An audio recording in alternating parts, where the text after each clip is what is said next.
of the creator of the universes and their sustainer, the provider of believers and unbelievers. And may his choicest blessings be on the seal of his prophets, the last of his messengers and his holy progeny. And in particular, may his blessings continue to shower on his last messenger. Glorified is Allah, who in his holy book says, Bismillahir Rahmanir Rahim, Inna fatahna laka fathan yasira, Inna fatahna laka fathan mubina. Subhanallah says, surely we have granted you a very clear victory. Immediately I say this, you might wonder, when was this verse revealed? Was it revealed when Badr was won? Badr, you will remember, we discussed a few nights back, was won under great odds. 313 on the part of Muslims. Over 1,000 on the other side. No armament, no ammunition, no personnel. Yet it was won at the instance of Allah, indeed. The tempest, the blast. Allah could then have said, Inna fatahna, we have granted you victory. He didn't. You might have thought he could have said after Uhud, that after all that happened, the enemy fled, the Muslims remained intact. He didn't. You might have thought that after Khandaq, the way the trench helped the Muslims, and the way the Muslims, the enemies, the Meccans ran away, fled away, Allah might then have said, Inna fatahna laka fatham mubina. But he didn't. That verse was revealed after a peace settlement. So that is what Allah calls victory. And inshallah, we dwell upon that this evening. But before that, let me just complete the portion left from last night. Last night we reached a stage at which we saw that Mawla Ali dealt with Amr bin Abdawad and Nawfal. After that, of course, the Meccans lost support. They lost heart. And they couldn't do anything. But the very next day, at night, they started their maneuvers. And this time they decided they will infringe into the trench. This is the last bold effort from the Meccans. When the Muslims wake up the next morning, they find that the entire area of the trench has been circled by the Meccans.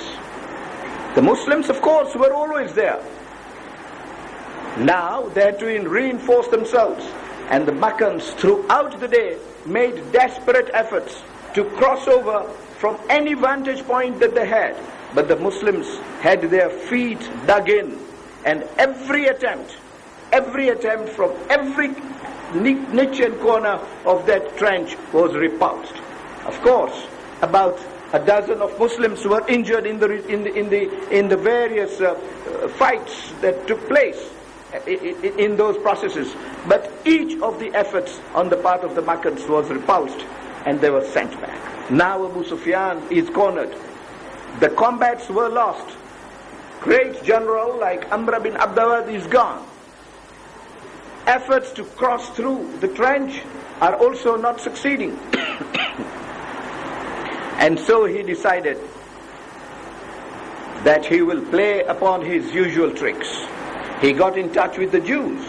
Do you remember the Banu Qurayza, who refused to join the Holy Prophet, who indeed sent signals that they might join the Meccans? And you remember the Holy Prophet decided that 250 people would be removed from his contingent. They would parade the streets of Medina to ensure that the children and women are safe in Medina. They are not harassed by these Banu Qurayza. Abu Sufyan now got in touch with them and told them that this is the time for you to help in. We will attack as anticipated from without. You attack from within. Abu Qurayza by now knew what had happened. They knew what happened to Amr bin Abdawad.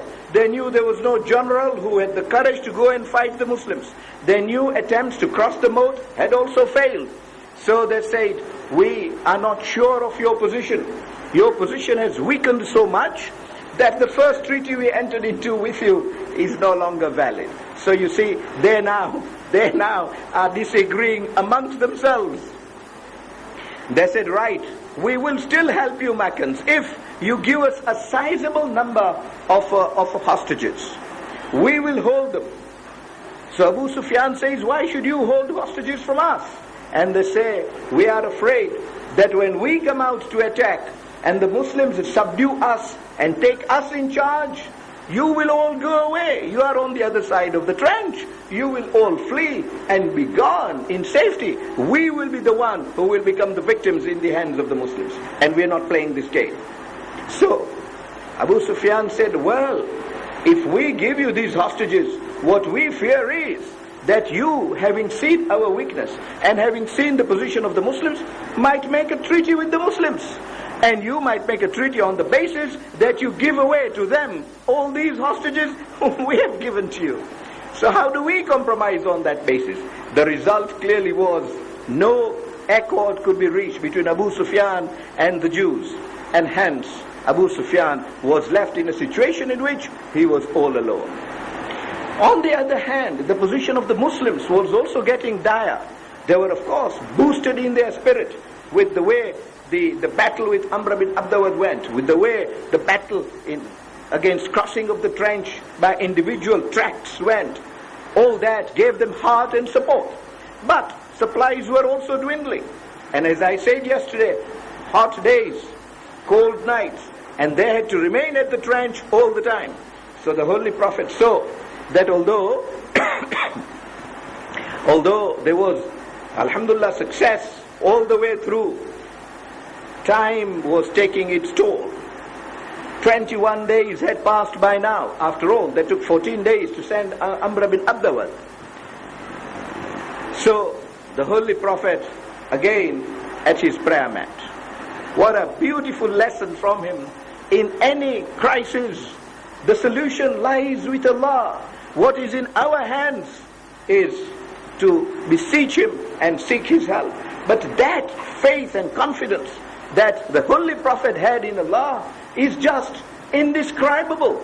At every occasion, he showed us how he tested it, and on every occasion, he showed us what results he produced. This time, for 3 consecutive nights, the Holy Prophet remained in prayer. He vacated his place to another Muslim soldier. He remained in prayer. And every dawn, he made special prayers. The prayer was that the enemy should flee, that the Muslims should be spared. The 4th night, whilst he was praying, he disturbed his prayers. He comes out and says, I want someone to be able to go and undertake a reconnaissance on the enemies. And the first person he asked was Abu Bakr. And Abu Bakr said, no, may God and His Prophet excuse me. So the Holy Prophet said, you are excused. He then went to Umar, and Umar said, may God and His Prophet excuse me. And the Prophet said, you are excused. The Prophet found it difficult to find one person who would jump over the trench and go to the other side and spy as to what is going on. Obviously he knew something was going on. He then said, anybody who will accept my offer tonight to go, I promise him heaven. Huzaifa came forward and said, Ya Rasulullah, I am ready to go. Give me the instructions and the orders, and I shall comply with them to the letter. So he was given. He went into the enemy camp, came back and said, Ya Rasulullah, great is the news. Allah has solved our problem for us. When I went in, Abu Sufyan is grim, he is gloomy, he is unable even to think what to do. There has been such a blast of cold weather. There has been such a storm into their camps. The camps have been torn off. They are all under open skies. There is such a blast of cold wind there that they are shivering and are unable to stay on. You can see just a trench. We discussed yesterday, 15 feet wide, and it made difference between the weather in the Arabian desert and indeed the weather of the Arctic, just 15 feet away. Such was the succor from Allah. May I say, such was the effect in the prayer of the Holy Prophet. When that Prophet then prays, Allahumma wali man walahu, and he says, adi man adahu, wansur man nasarah, wakhdul man khadalah, you can well see what the effect of that prayer is going to have. But I shall leave that for the moment, for this year at least. The Holy Prophet announced to them that he has been praying to Allah, and they said, we've been seeing it, and inshallah, he says, results are soon. Indeed, everybody knew that the Holy Prophet was told that the results are ready. This is why he sent a spy. This is why he gave the Muslims the good news. When the Muslims, when it was bright the next day, and they were ready for the battle of the next morning, they found there was nobody on the other side. They flew from there, leaving quite a few of their belongings, because they had no occasion even to grapple with them. So they left, and the Holy Prophet immediately announced that we do not need to wait here anymore.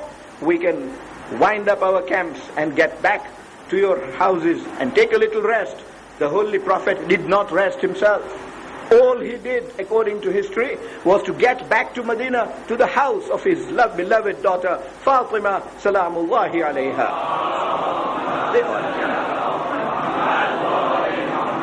There, she greeted her in the usual manner, Assalamu alaikum, ya Ahl Bayt al-Nubuwah. That is where the Ahlul Bayt was, in other words. That was his teaching, day in and day, every morning and every evening, day in and day out, that is where the Ahlul Bayt are. And the daughter calls him in, only to relax for a little while, wash his face, and out he goes again at the instance of Allah. Announces that he is out for a siege on the fortress of the Al-Khurayza. He goes to their fortress. Of course, Imam Ali alayhi salam joining him as a standard bearer, and with a contingent, saying, we are no longer able to trust you. The pact I gave you, you have infringed in the most scurrilous manner. And by now, as you remember, Abu Kainuka have gone, Abu Nazir have gone. They are the only big settlement that is left. The Abu Khurayza. There were others, minor settlements of Jews. These were the major ones. The Holy Prophet says, your brothers did what they did, but I will not judge you by their actions. I will judge you by your own misconduct, having placed me in a situation in which you placed me. The charter said, you will help us when we will protect you as we have done. You are uninjured. You promised to help us in a fight if we are attacked by the Meccans. Instead of joining us, you joined the opponents. You created a situation in which I had no confidence that you would leave the children and women of my community intact. I will take any abuse, any ill treatment to me personally. I will not accept that the lives and liberties of the families and children of my community should remain at stake at your hands. So the Holy Prophet gave them the opportunity to become Muslims. He says, the choice with you is that you become Muslims straight away. But I am taking no excuses from you for such conduct, because that anxiety which you gave me, which you remember, resulted in the Prophet taking away some men from those guarding the trench in order to patrol the city. But intransigent as they were, and I'm not taking Arafat's word this morning in the London conference about Netanyahu. No. This is history of that time. Different situation, different circumstances, but they were intransigent and they wouldn't move. They were still thought that they would be able to handle the Holy Prophet. They knew they were fewer in numbers. They knew they would not be able to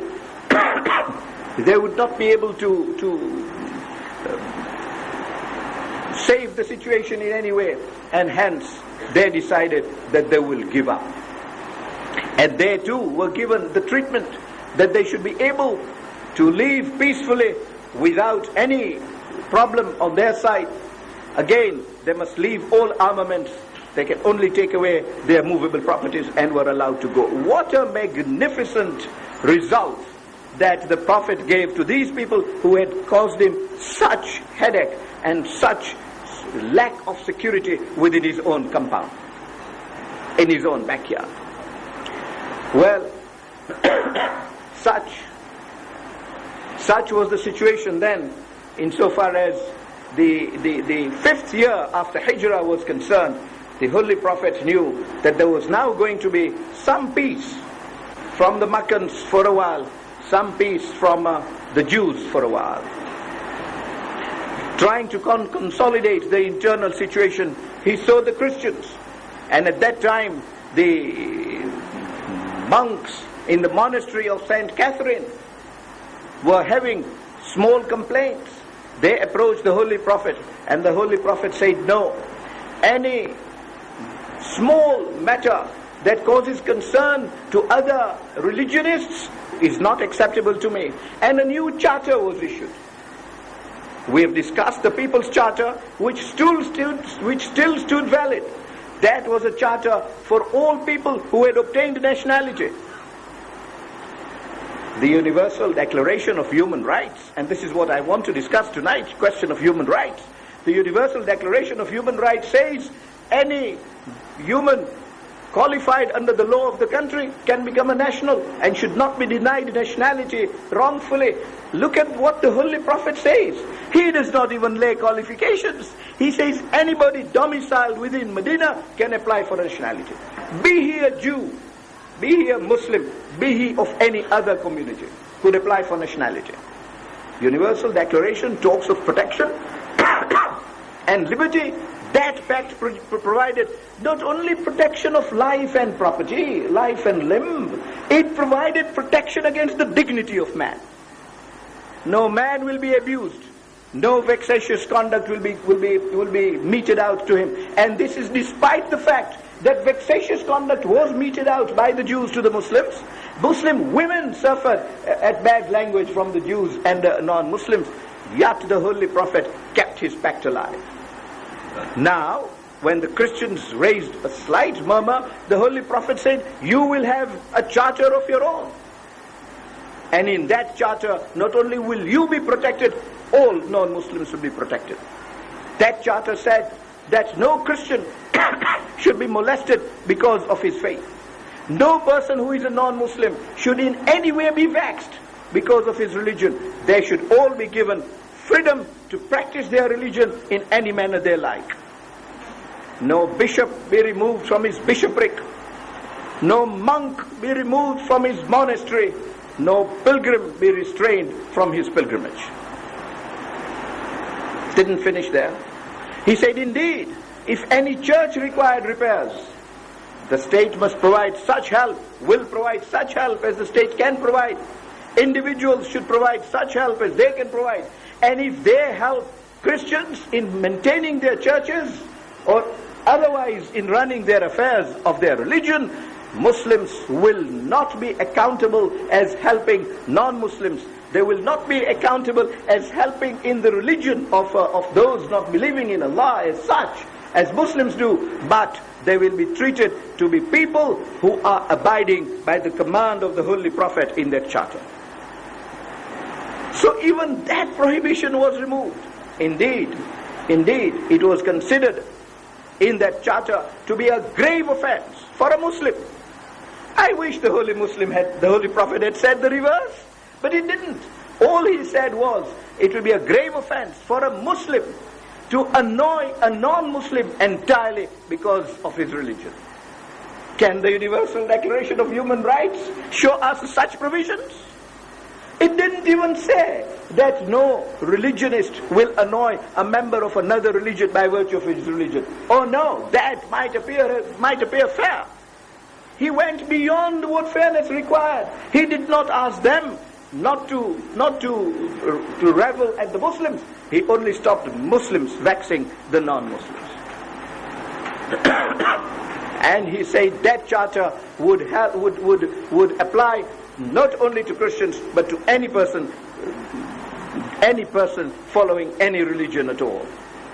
Justly, justly I say, has this charter been designated by historians unanimously as perhaps the noblest example, the noblest monument to religious liberty and religious freedom that the history of the world can produce. There isn't another set of a charter, be it the Charter of the European Convention on Freedom of Religion, be it Universal Declaration of Human Rights, be it one of Organization of African Unity. No charter has produced phraseology with the Holy Prophet strongly couched in firm terms to protect freedom of religion. La ikraha fi din applied to its maximum vista. And the Christians continued to flourish in their monasteries. They continued to live in safety in their monasteries. That was the 6th year of the Hijrah. In the 7th year of the Hijrah, the Holy Prophet then has a dream. He has a dream that he has been to Makkah and he has performed the pilgrimage. He sees himself making tawaf 7 times. He sees himself making sa'i between Safa and Marwa. He sees himself making the sacrifice. He was overjoyous that after years he could do that. When he woke up in the morning, he decided that was a signal from Allah that he should proceed to Makkah.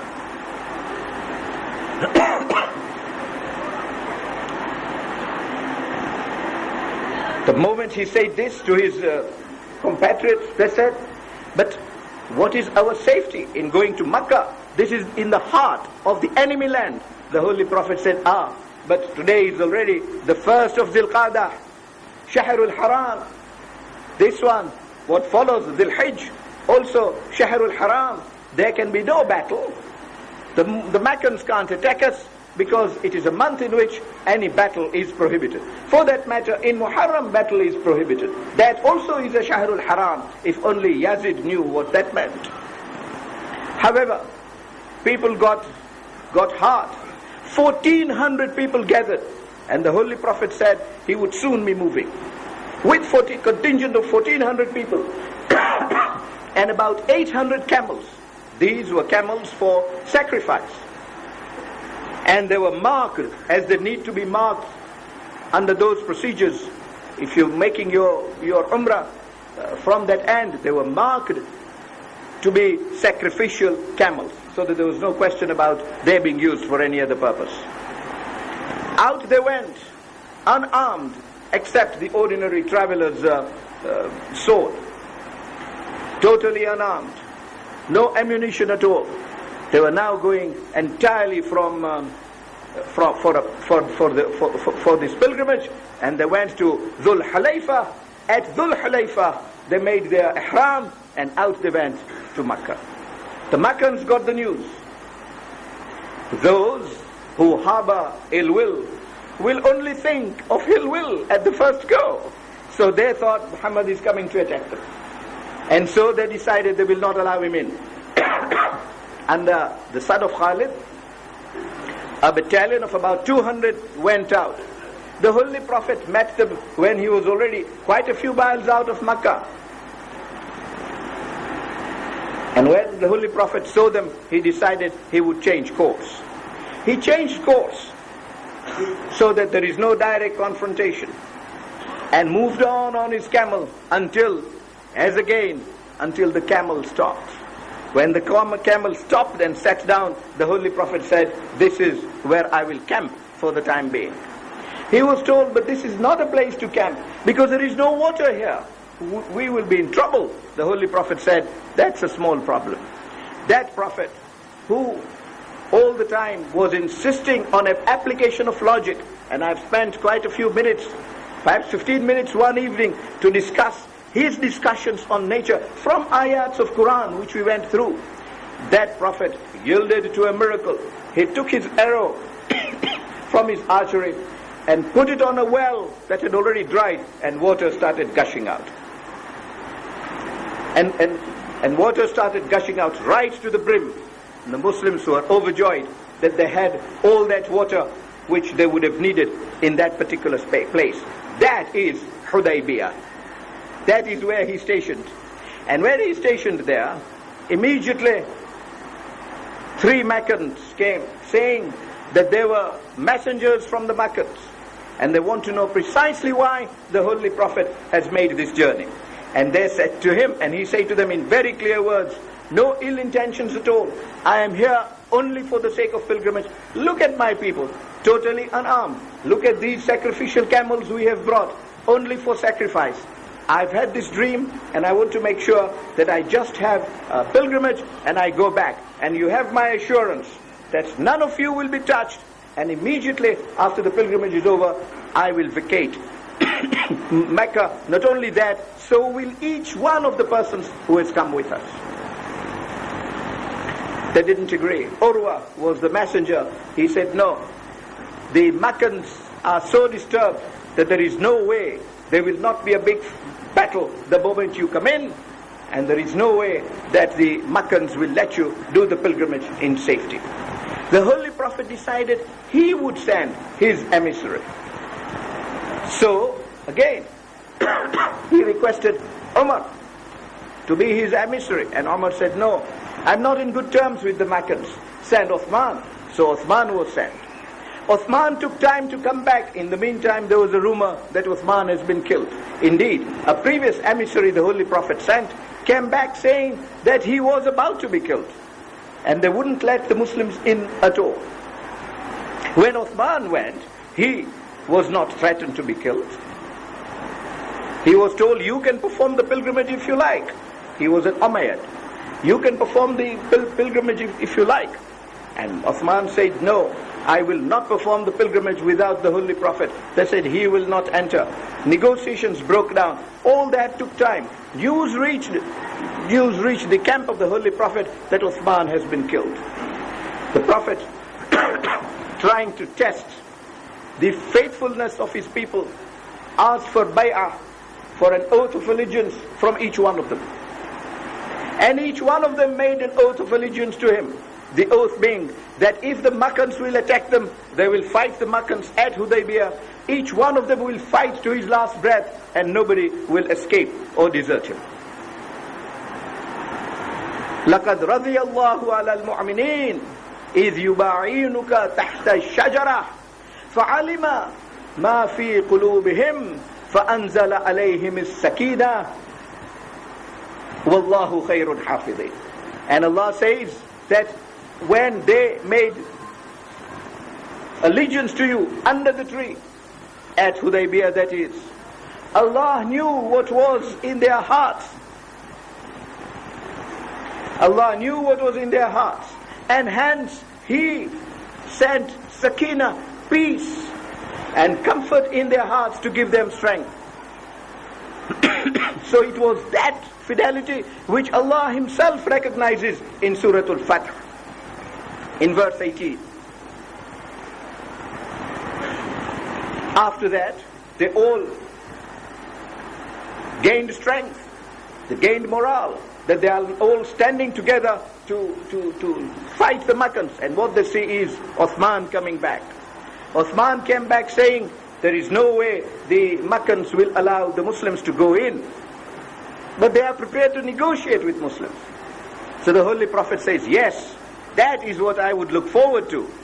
They sent their representative. Their representative was Suhail bin Amr. Suhail bin Amr came to negotiate with the Holy Prophet, and a treaty was concluded. And look at the terms of this treaty. The treaty contained 4 major terms. The first, for the next 10 years, there will be no animosity, no fights, no battle between Meccans and Muslims. No Meccan will kill a Muslim, and no Muslim will kill a Meccan for the sake of this animosity between them. So you see, what a fantastic victory the Holy Prophet won there on that term. For 10 years, he was going to get peace from one of his enemies. The Jews, he had moved out of Medina already. They were all now settled in Khaybar, in a huge settlement. But at least they were at some distance. Meccans will be at bay for 10 years. The second agreement was that if any Meccan came over to the site, because now there was going to be no animosity. Secondly, within those 10 years, the Muslims will be able to make their allies, and they will be able to preach their religion freely, asking any Meccan to become a Muslim of his own accord. Likewise, the Meccans will be free to preach their religion. 2, if any Meccan came over to the Muslims, there is room in front. There is room in front here if you like to come in. If any Meccans decided to come to the Holy Prophet, but his guardian wanted him back, then the Holy Prophet would send the Meccan back to his guardian. On the other hand, if any Muslim went to the Meccan, even if he was recalled by his guardian, Meccans would be under no obligation to return him. You can see the charity of the Holy Prophet in that particular scope. That also had a deep meaning.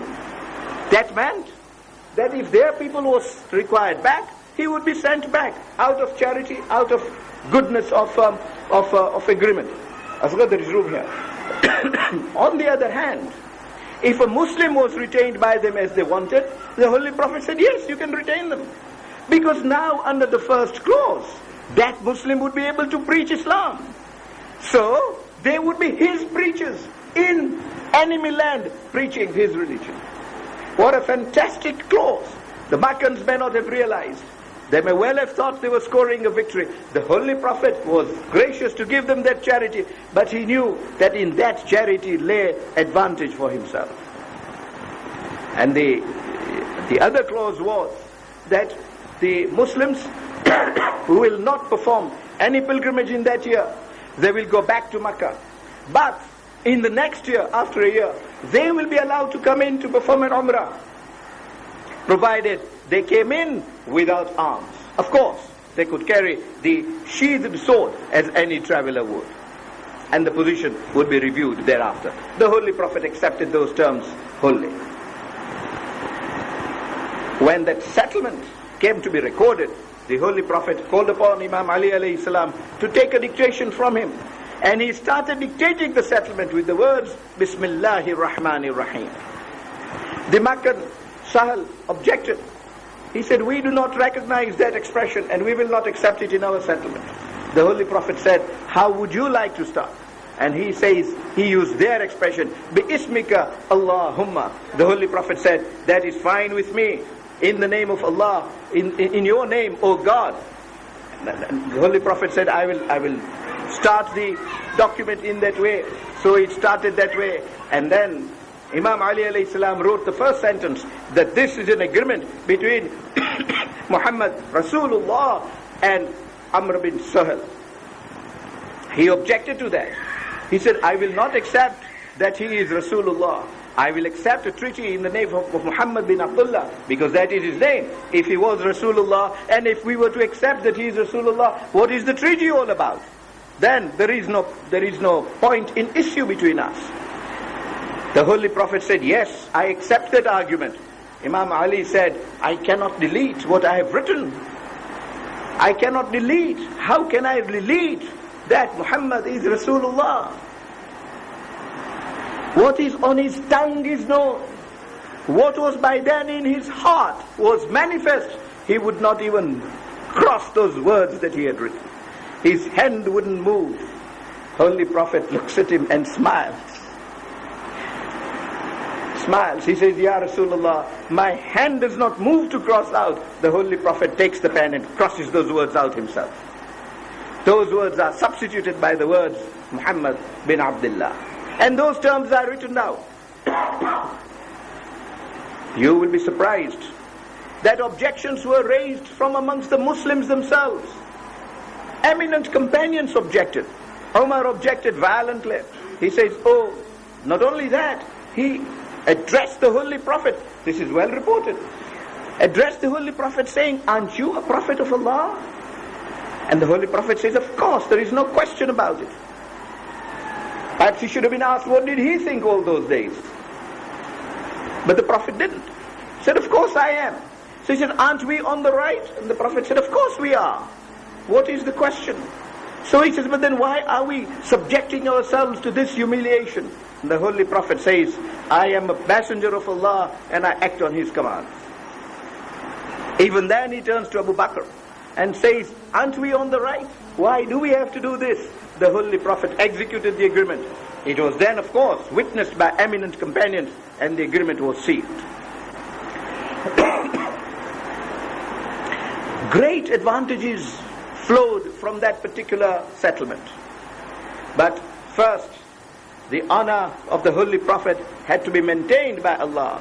A prophet who acted purely on commands of Allah, indeed acted in the interest of the Muslims, but apart from that, acted within the spirit of his own nature, the nature of conciliation, nature of peace and settlement, rather than confrontation and human blood.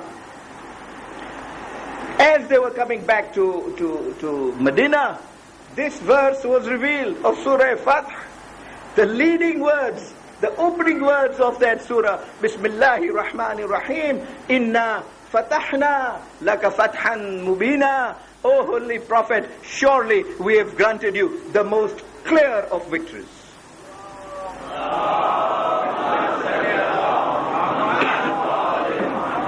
That answers the question that I opened tonight's session with. You might have thought Badr was an open victory. Allah says no. So many of the creatures I made were killed. So many lives were lost. Uhud, so many lives were lost. Khandak, so many lives were lost. That is not victory. Victory is when two people are able to meet their heads together, to give and take, and to make a compromise only so that peace subsists and antagonism vanishes. Because it is when antagonism vanishes that the devil is killed. When peace is attained, that mawadda, that love between the parties increases, peace and goodwill prevails on earth. That is the teaching of Islam in keeping it with its name, Islam, which is peace. And this is how indeed the Holy Prophet conducted his affairs. Because after that settlement, he knew he had peace, at least from the Makkans.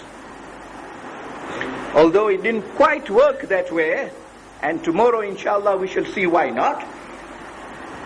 But he, for the moment, knew that there would not be attacks of the kind of Badr and Uhud and Khandaq, also known as Ahzab. He knew also that next year I will be able to go lawfully, legitimately to perform an Umrah, which he did. But what turned out for him out of that settlement was that he was able to take an army into Makkah, and he entered Makkah to conquer Makkah. He entered as a conqueror. He entered triumphant. Triumphant, not that he was able to rule over Makkans. That was not important to him. Triumphant because he could enter the Kaaba and break all the idols in the Kaaba. Triumphant because that day there prevailed in the Kaaba the solitary kalima, La ilaha illallah. That was an achievement which the Holy Prophet was asking for from the day of these ba'ath. Inshallah, tomorrow we discuss that in some detail. For the moment, let me wind up tonight's session with yet one more important episode which the youth needs to know, and that is Khaybar. Khaybar was the name of the area where all, and is there till today for those who want to visit it when they go to Hajj or Umrah. That now was a large settlement. You will recall, there was already a settlement. The Bani Kainuka went there, the Bani Nazir went there, the Bani Khuzaira went there. A number of other Jews from smaller clans left Medina, all settled in Khaybar. A huge now settlement of Jews, all anti-Muslims. The Holy Prophet decided the time had now come, now that the Makkans were under control for the moment, and there was hope that imminent peace will come with the Makkans. Indeed. In the 7th Hijrah, the Holy Prophet, that 7th Hijrah was the year in which he made the peace settlement in Hudaybiyah. In the 8th Hijrah, he did go with 2,000 people and performed an umrah. If I may complete that for the moment. He performed his umrah with 2,000 people. When they entered, in keeping with the settlement, the Makkans vacated the place. They vacated the places into the hilltops. And from there, they wanted to see what the Muslims are doing. And can you imagine, those of you who have been favored with going to Hajj will know this. Those who haven't, may Allah grant you the chance of going to Hajj as soon as possible. And may Allah make it possible for all of us to go to Umrah as soon as possible. There, from the hilltops, they saw the Muslims. They saw the Muslims in a serene way, in this disciplined way, going round the Kaaba, going round the Kaaba, praying, Allahumma taqabbal minna, oh Allah, accept this from us. Clear vision of sincerity, in which the one that mattered was only Allah. 7 times round the Kaaba, they saw them go between Safa and Marwa, remembering the running of Bibi Hajara there. They saw them going to Zamzam. They saw them performing their namaz. And indeed, it is in that umrah of the 8th Hijri that for the first time, after that, those ceremonies were conducted and the sacrifices were made. The sacrifices were made between Safa and Marwa. After the sacrifices, for the first time, the Holy Prophet entered the Kaaba. And when he entered the Kaaba, he asked Bilal to go on the top of Kaaba. From the top of Kaaba, for the first time, Bilal was able to make adhan, Allahu Akbar. And from the top of Kaaba, that shahada was given, Ashhadu anna Muhammadar Rasulullah.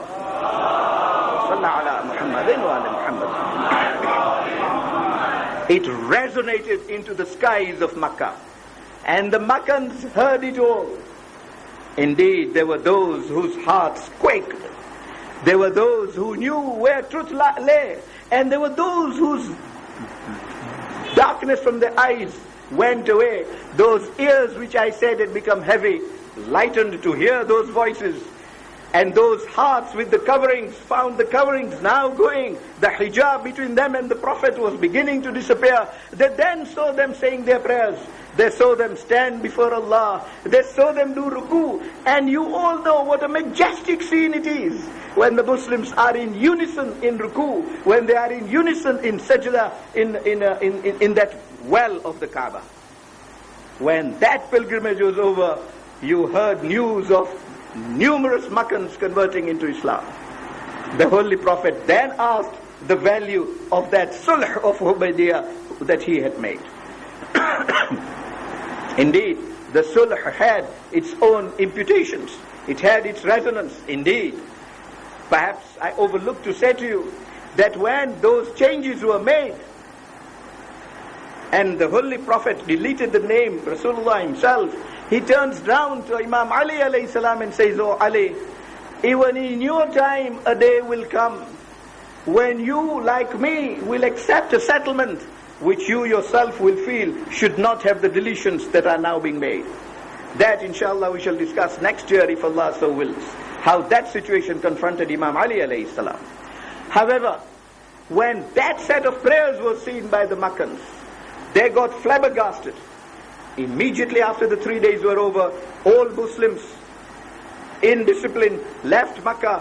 Makkans were left to themselves. But those who had been converted began to ask the others that which is the true religion?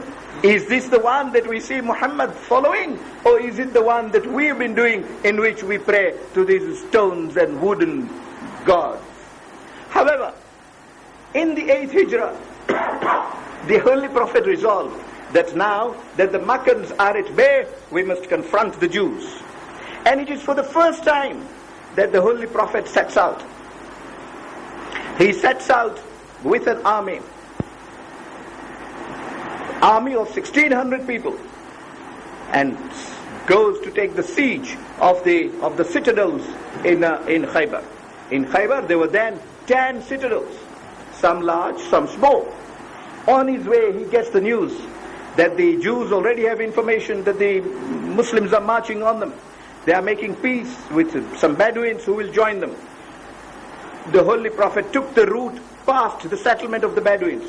He stopped there, spoke to them. Indeed, he left 200 people out of his 1600 people there to ensure that if they come out to fight the Muslims, they are fought by the Muslims before they even reach Khaybar. 1400 people left for Khaybar, and they began to take siege. Each of the citadels fought.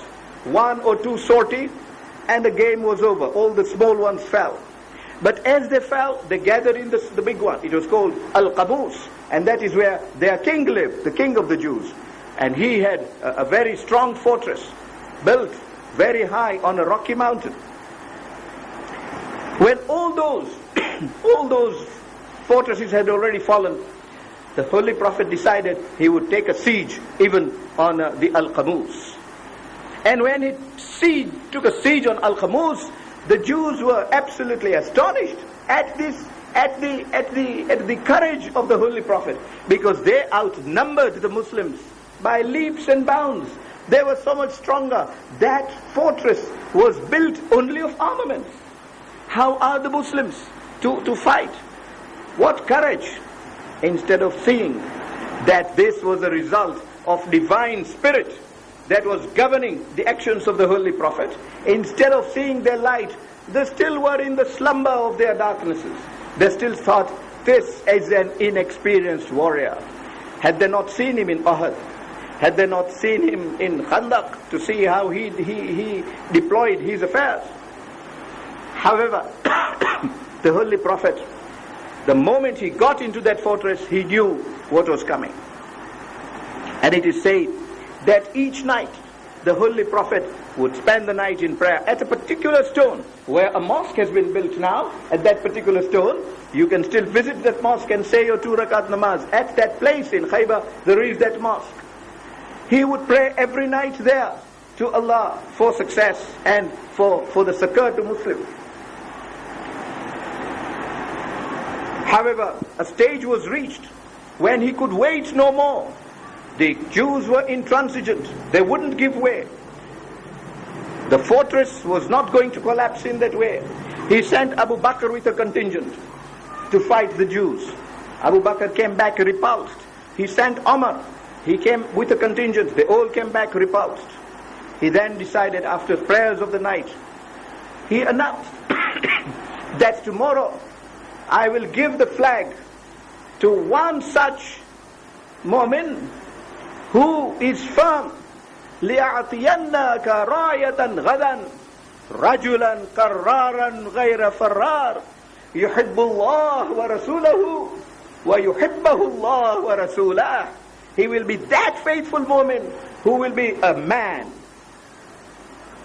I don't ask what the others were. Rajul is the word he used.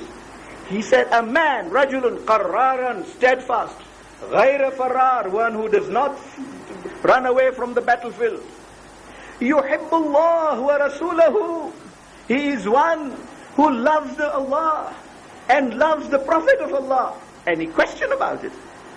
Well, you might say you and I love Allah and the Prophet of Allah. But we stop there, don't we?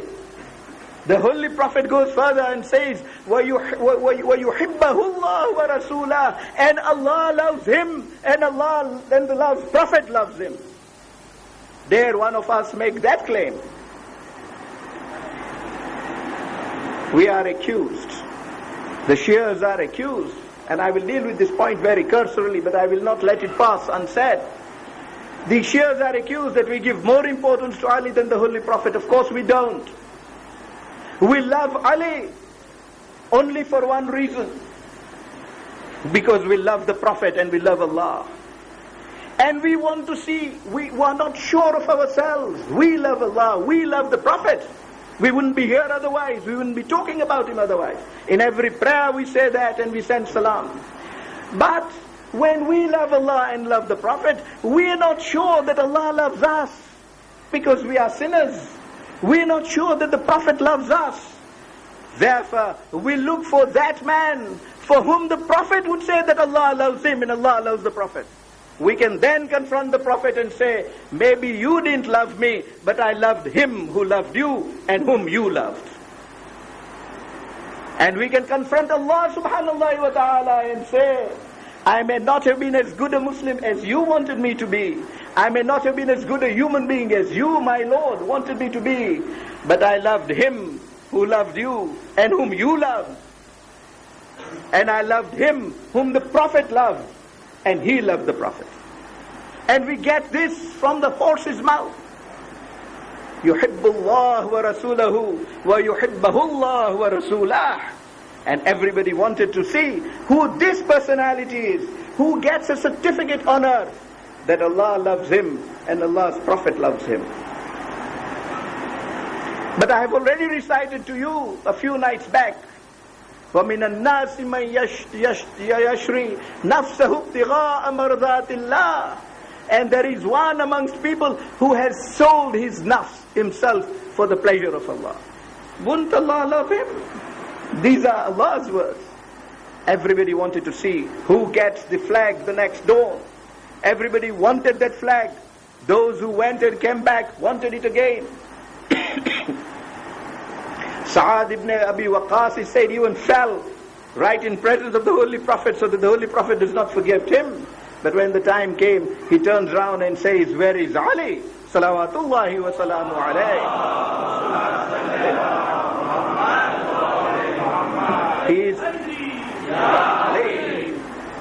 He's told he's got eye sores. He can't see. How will he fight? The Holy Prophet says, call him. According to one tradition, he was in Medina and was called over and instantly came. According to one tradition, he was there, but he was taken ill with the eye sores and was encamped. He was brought forward. The Holy Prophet applied the saliva from his mouth. Once again, you remember the story of Quba. He applied the saliva from his mouth onto Imam Ali's eyes, and he could see as though he never had problems before. And Imam Ali alayhi salam says, I will carry the standard. And he goes. And when he goes to make the fight, the other side send Marhab. Marhab, again, a giant of a Jewish warrior. Before him, his brother came. And Imam Ali alayhi salam dealt with him. After dealing with him, Marhab came. And when Marhab came, he asks Imam Ali, what is your name? Who are you? This little boy in presence of Marhab. And Imam Ali alayhi salam, Ana alladhi sammaytani ummi Haydara. I am that one who his mother has named Haydar.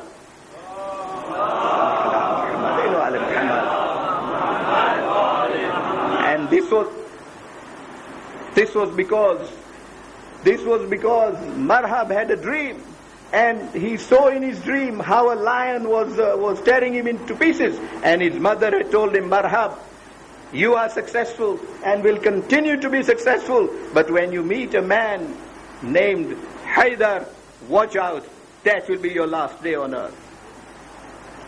I will not go into the details of the battle.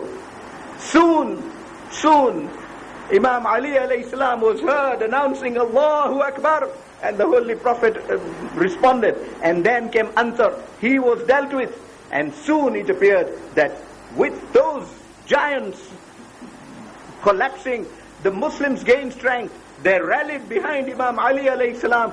In they went, stormed into the citadel. The citadel was stormed by Muslims all over.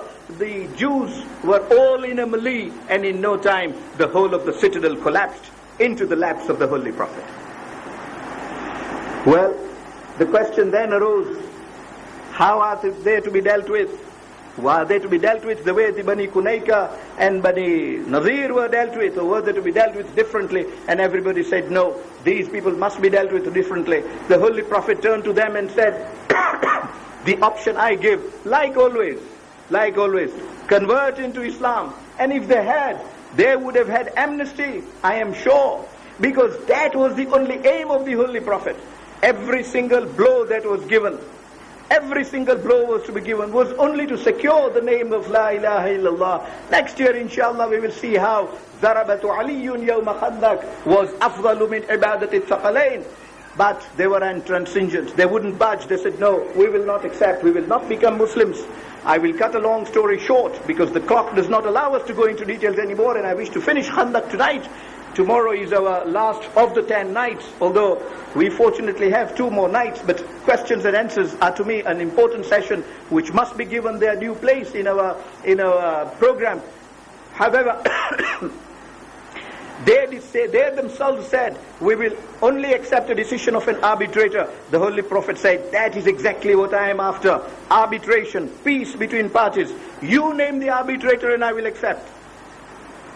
On a matter of such importance and significance, the Holy Prophet says, you name the arbitrator. And they said that the tribe of Aus were tribe most friendly to us. We will accept their leader Mu'azzab to be the arbitrator. The Holy Prophet says, yes, I accept him to be the arbitrator. As this arbitrator comes in, his people tell him, that is the Muslims, be kindly to the Jews. They were kindly to us before the Prophet came. Mu'azzab hears them, goes further, listens to the Jews, and he decides that every male Jew should be executed.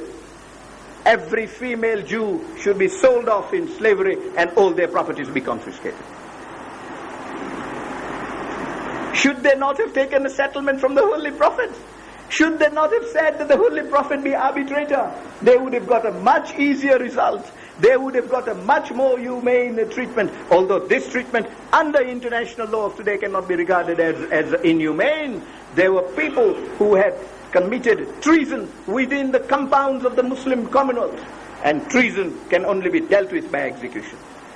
Their women were spared, their children were spared. But he said one thing, that he who converts to Islam, the Holy Prophet said, that he who converts to Islam will be allowed to stay here. Not only that, they can keep their cultivated plants, they can keep their properties, they can live like ordinary beings, except that part of their produce must go towards the revenue of the state. But they did not accept, and the men ultimately were executed, and the women also dealt with accordingly. But such was the spirit.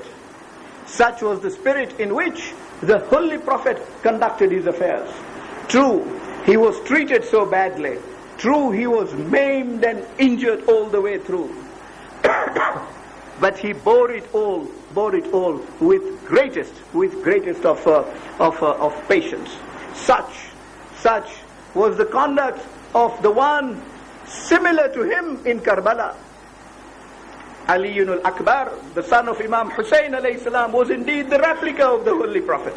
Indeed a replica of the Holy Prophet. When he entered the battleground on the day of Ashura, the Muslims began to shiver. They turned round to Umar ibn Sa'd and said, Umar ibn Sa'd, who are you asking us to fight? This is the Holy Prophet himself, having taken the shape of a youth.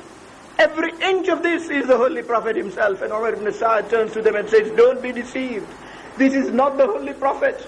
The Holy Prophet has not come back to life again. This is Ali al-Akbar, the son of Imam Hussein alayhi salam. I say, even if that was so, and indeed it was so, he was the son of Imam Hussein alayhi salam. I turn round and ask those people fighting him, if you saw that he was every inch the replica of the Holy Prophet, did you want to fight him who was a replica of the Holy Prophet? Did you want to fight him who was indeed the grandson of the Holy Prophet? Did you want to fight him who was again saying in Karbala, La ilaha illallah, when Yazid wanted to obliterate their name? But they wouldn't pay heed. Shahzada Ali Akbar, in his address to the Syrians and the Kufians there, mentioned all this, and yet they would not. They started battling him out, and Shahzada Ali Akbar accepted that battle. He battled through them. Warriors after warriors came to battle with him, and he battled with them all. Indeed, like the others, he battled to the extent that he reached the bank of Euphrates. And as he was coming back to fight them again, Umar ibn Sa'd said, no, you will not be able to fight this man in this way. He is after all the grandson of Ali. You know how Ali killed your kid, and again raising enmity and venom, surrounding him from all quarters. And from that time, Shahzada Ali Akbar is now surrounded from all quarters. Some are hitting him with swords, some with arrows, some stones. As I said yesterday, there wasn't one member of the family of Imam Hussein alayhi salam who on the day of Ashura was not stoned. A reference that the 12th Imam makes even in Ziyarat al-Ahya I talked about. Each one of them, and Shahzad Ali Akbar was stoned. As he was fighting, when the stone came, disturbed his fight. Ultimately a stage was reached when he couldn't take it anymore, and an arrow is sent which goes right into his chest, an arrow which he couldn't take anymore, and he collapsed on the ground. As he collapsed in the ground, he calls for his father, Assalamu alayka ya abata. Assalamu alayka ya abata. This is now an elderly father going on to the body of an 18-year-old son. And as Imam Hussein gallops on, he is not able to even see. He keeps crying, Ya Ali, Ya Ali. God knows whether he was calling his father or his son. And here was Ali saying, I am in this corner, I am in this corner. By the time Imam Hussein alayhi salam comes, so many hooves have treaded onto the body of Shahzad Ali Akbar. And when he comes there and speaks to his son, he finds that he keeps his hand on his chest. He says, Oh Ali, remove your hand from the chest. The moment the hand was removed, a gush of blood flew out. And he asked him, what is it? He says, it is the edge of an arrow which is stuck there. Believe it or not, Hussein now he's on the ground himself with his hands. He is pulling the edge of the arrow from the very heart of his son. Oh Musa, come and see this Hussein of Karbala. He moves his